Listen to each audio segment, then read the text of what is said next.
Chapter 4, preparation, setting and achieving realistic goals. So important. What we're doing is we're preparing for long-term success. Again, reading from the book, What Works When Diets Don't, but I'm also adding a lot of new information that's came out over the last few years. So as we go through this book, I'm going to recap when we get to the food section. I'm going to recap some things, add some new things. So I'm hoping you after you hear something 3 or 4 times, it will really sink in. So I'm not doing one chapter on this, another chapter on this. I'm actually trying to weave them together to give you a really good successful plan. So let's talk about preparation, because that is the key. What I mean by preparation is, you've heard all the sayings. If you prepare to fail, you probably will. Meaning if you don't do anything, you'll succeed at that. Nothing will get done. And so we do have to prepare, especially for the weight loss process, getting in good health, better health. Just off the top of my head, when it comes to this topic, a few things really stand out. Number one, it's a process, and we've got so much marketing out there. Lose 30 pounds in 30 days. Just take this new medication. Wear this belt, try this new piece of home equipment. I can get you in shape in 6 weeks if you purchase this program. And so part of the weight loss process and even health, I've learned this over the years. I helped a lot of weight loss clients early on.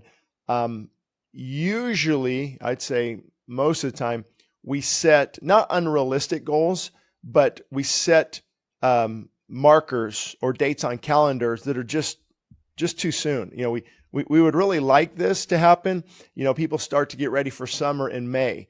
Usually by then it's a little too late. And I don't think we should get ready for summer and look at my body and my 6-pack. I think it's a year-round lifestyle. And of course, some people want to lose a little bit more weight in the summer, but you really want to start that by January. That's why January 1st, New Year's resolutions, if you need to shed some winter weight, it's a process. So that was my point. It's a process.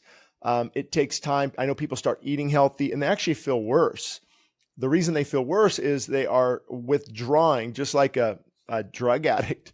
When you try to come off lots of sodium processed foods, especially sodium nitrates, especially the food coloring, the artificial flavoring, they do put different chemicals, especially in fast food, that draws you into that food. So the more when you try to come off of these things, you're going to feel foggy, lightheaded, headache, especially, weaning off caffeine, alcohol, you name it. So we have to be prepared that it's a process, and it's not going to feel better. You're not going to feel better right away. It's setting, okay, let me get through this first, let me get through this first 2 weeks, of getting off of these things. And usually it's going to take a good month, but then you set these patterns up for the rest of your life that will be very helpful. So, preparing is key. Without that, if I'm trying to eat better, I know it's going to take some time, because internally, the plethora of cells and the microbiome, it's this very small world and very tiny particles, and it takes time to change those things. And so setting your sights on the long run. Hey, this is my lifestyle. Sure, I might have a cookie now and then. I might eat out now and then. But this is my lifestyle, and I'm changing from the inside out. I'm working on the long term. And so realistic goals. Let's say, hey, I want to lose 10 pounds. And depending on how hard I was going to go at it, I give myself a good 2-month process. Limiting calories, and I'll talk about that more intermittent fasting, some more activity, but then I want to keep that weight off. So again, we have to be strategic. So when establishing a goal, it is crucial to plan for the future and to prepare for the present. You've made the choice to change. You've acquired a better understanding of how your body works, and you're learning to choose self-discipline over regret. Now it's time to design a plan. And again, I'll probably talk more about dieting and different things, what type of foods, as we go through the chapters. But I did talk about a lot of this at the beginning too. So the challenge for me is all of these, we're turning also into probably 15 to 20 different podcasts. So I want to make sure that I do repeat myself on some important information.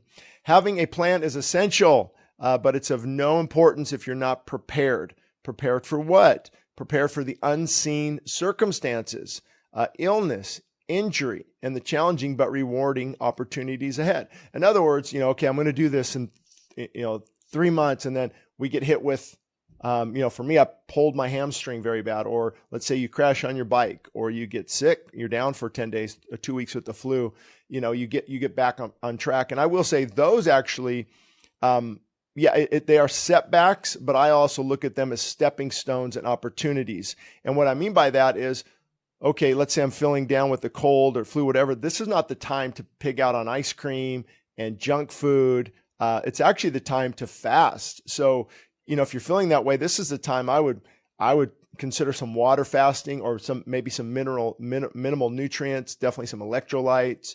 And you let that downtime with your body actually be a time of healing, not a time of pigging out. That's my beef with the hospitals, and coming out of heart surgery, and here's your sundae and shake or chocolate shake or hamburger. It's just, I wish hospital food was a lot better for people. We'd be doing much better as we help people recover. Many lose interest in exercising and eating correctly because they are not prepared for the interruptions and the distractions that can break a routine. And this happens to me all the time. Especially, okay, working out good in the morning, I try to get it done, and then all hell breaks loose. We got family issues, kids are sick. And then so you stay focused on the goal. You don't allow the setbacks to knock you off course. They might detour you for a little bit. They might slow you down, but ultimately a successful weight loss program will be that in which we stay focused on our goals and the long-term benefits, regardless of our situation. People fail at weight loss, not because they're defeated, but because they quit. So that's 9 times out of 10. This is too hard. I'm not seeing the results I wanted. I quit. And the irony is, I've worked with people, they would come, we would, I don't recommend more than once a week, but we'd weigh ourselves, or they'd weigh themselves. Man, it's been a week and I weigh the same. My goal is weight loss. Well, is your goal weight loss, or is your goal fat loss with muscle retention? And depending if they've never worked out, you can definitely, put on not that much weight, not too much muscle in a week, but the body chemically, organically, cellularly is changing. And so they could actually lose a ½ inch on their waist and maintain their weight. What happens is, again, depending on how much water, if they're eating better, I'm start taking electrolytes, more magnesium, potassium, sodium. I'm drinking more water. As a result, the body is storing more water, so there's a fuller feeling. And actually, when water is stored, it's stored as it's not lean muscle mass, but it's measured as lean muscle mass. So, hey, my body weight is the same, 5 pounds, or I even went up a pound, and this isn't working. No, there's a lot of change going on, and you're changing the composition of your body.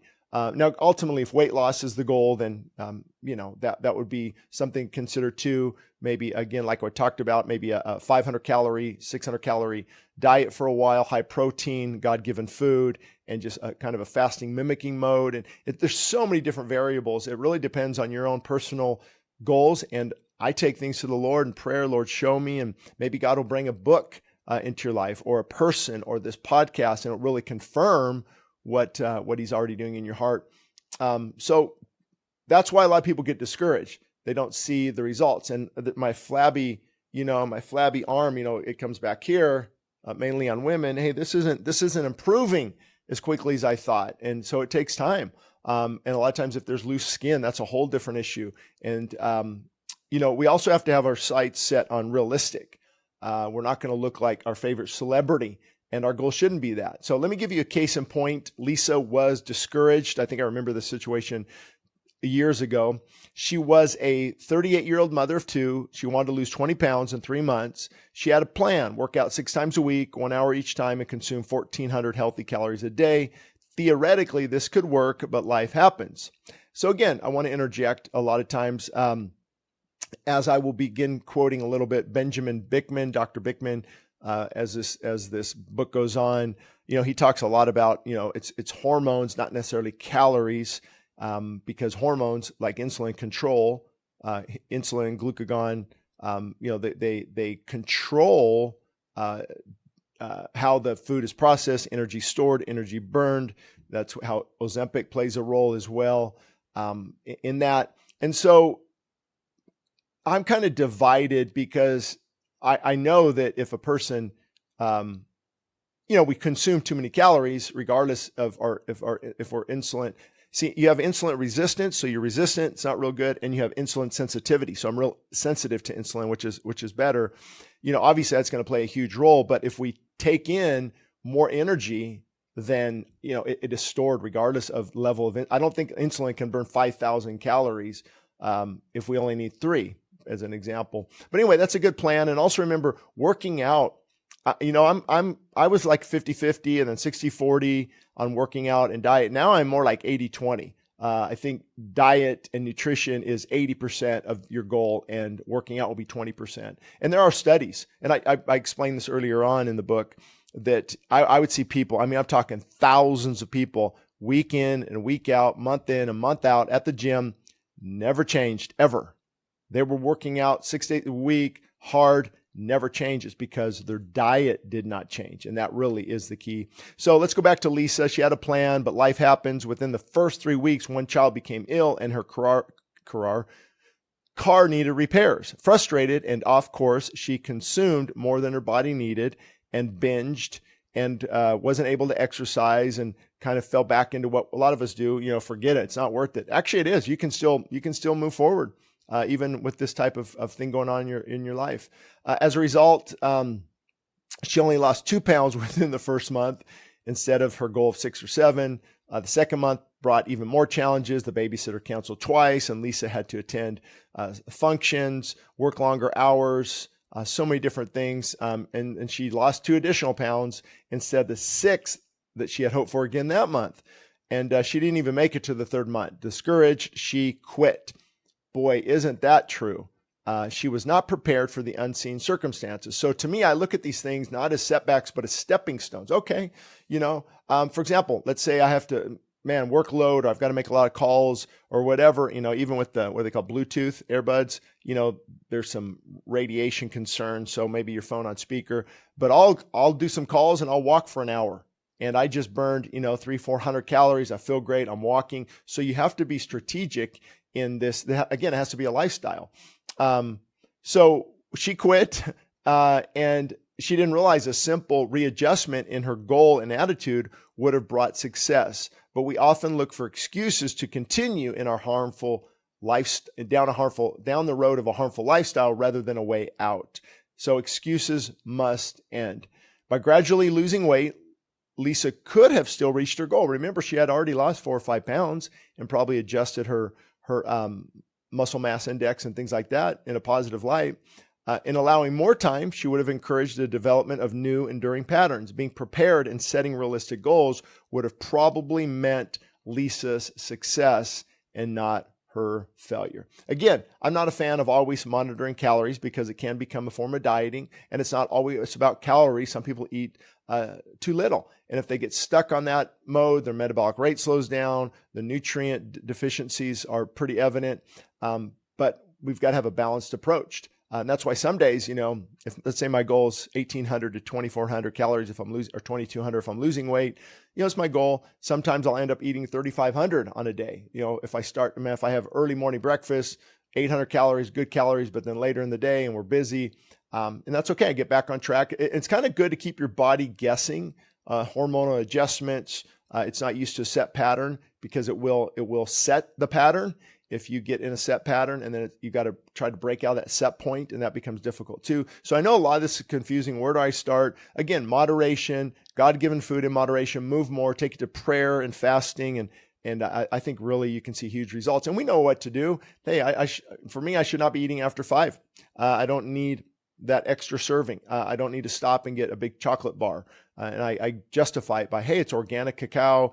This is good, but the caffeine, the big dark chocolate, probably 300 calories plus, dip it in some almond butter, there's 500 calories I didn't need. And then kind of out my dorm, a little bit hungry, instead of just drinking some water, I'll grab, just a handful of nuts. They're healthy. Well, there's 250 calories. So I just had 700 calories that I probably shouldn't have had. So anyway, being prepared means being prepared for setbacks.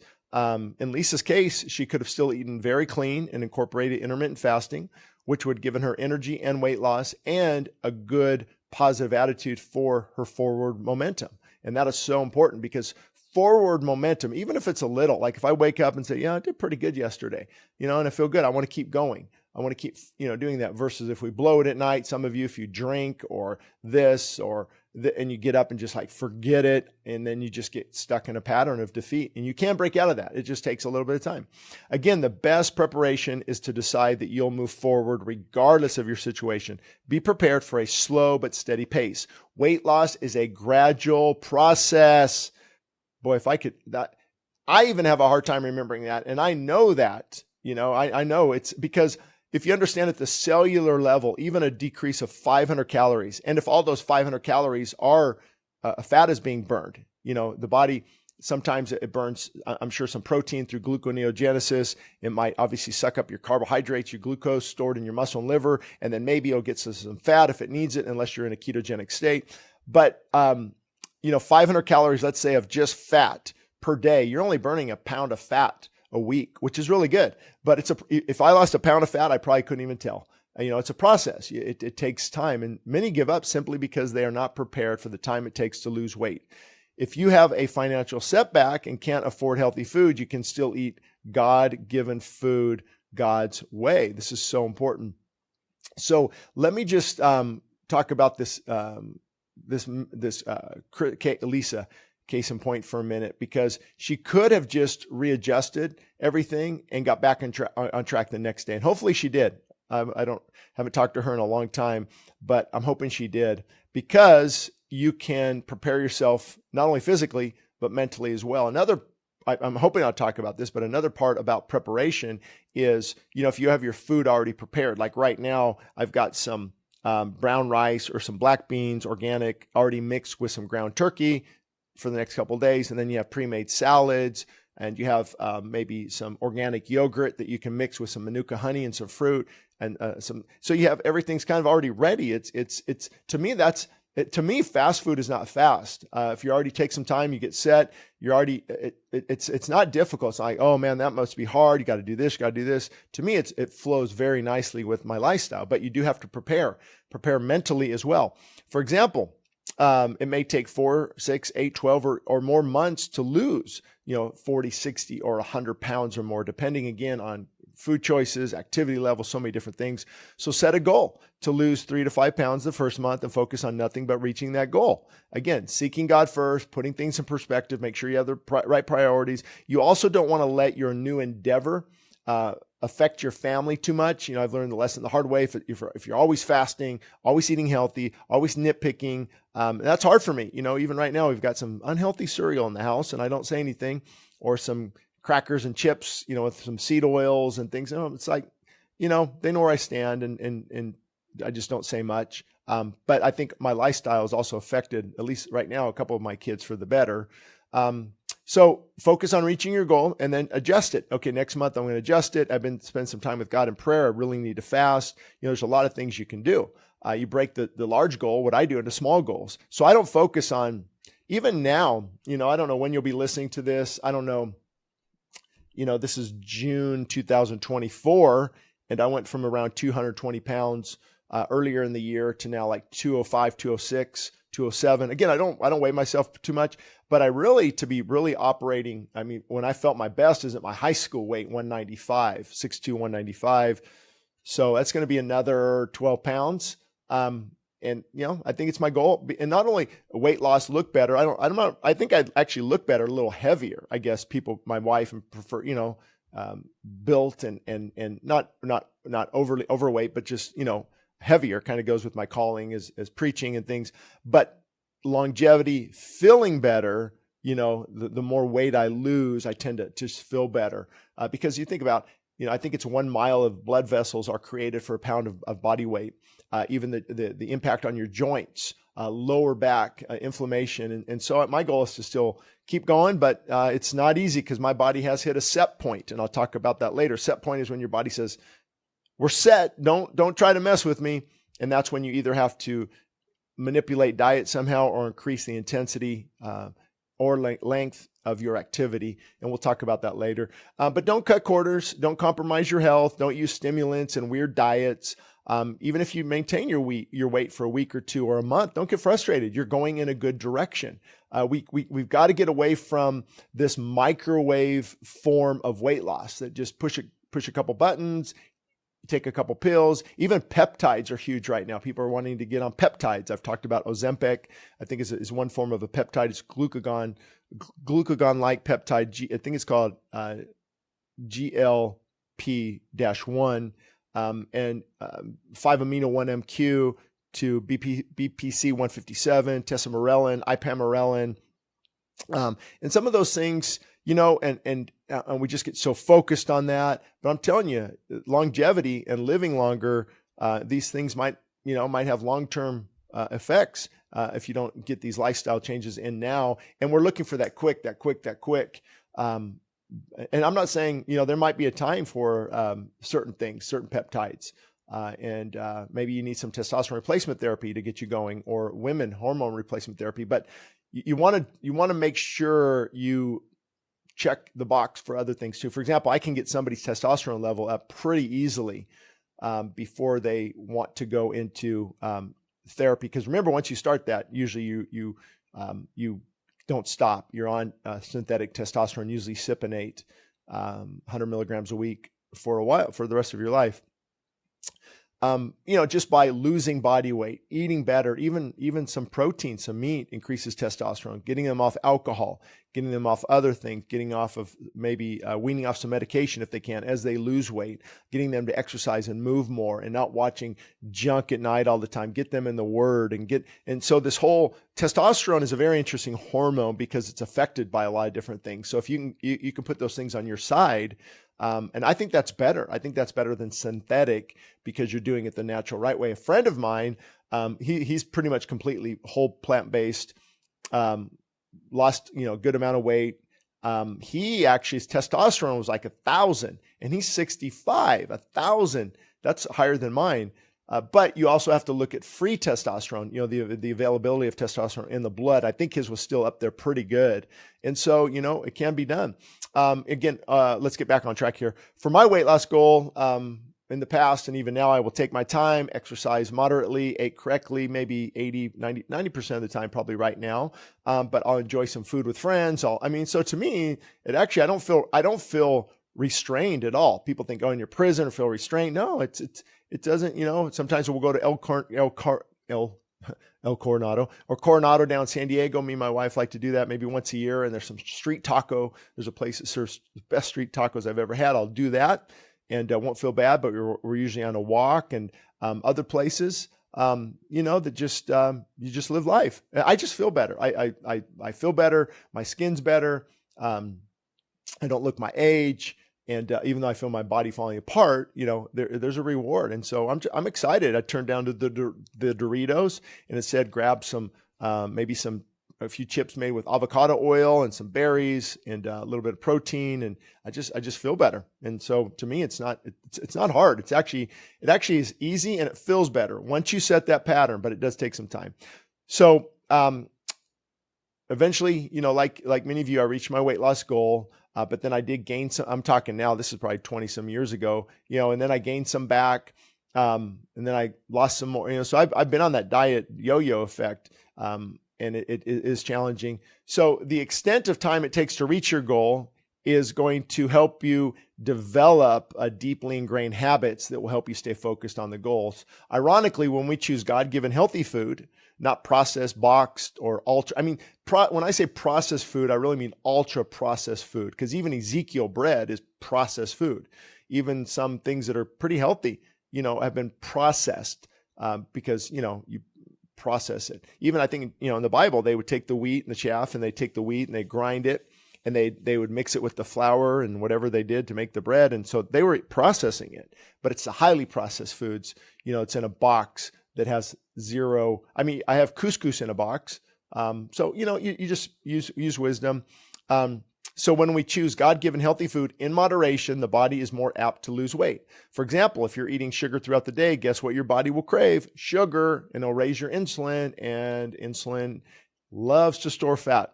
So many times when I avoid food all day and I eat a large healthy dinner later around 5, I have no sugar cravings. Nor do I wake up in the night craving more food because I ate a lot of nutrient dense food. That's really the key, because if you're eating, let's say they grab some chips, maybe make a hot dog that's not healthy, take some, what do they call that meat? Not refined meat, but it's processed meat. I can't believe I don't know the name of that. I know the name, I just forgot. So you use this, let's say turkey ham. It's just tons of monosodium glutamate. You throw it on some white bread. I mean, you're not getting some good nutrients in it. Oh, well, but I'll put a tomato on there. Okay, well, is it a fresh tomato? Is it sprayed with glyphosate? I'm just joking with you. I know it's hard to pinpoint all these things. So anyway, we talked here about preparing and motivation and different things, and we're going to move on to the next section here shortly.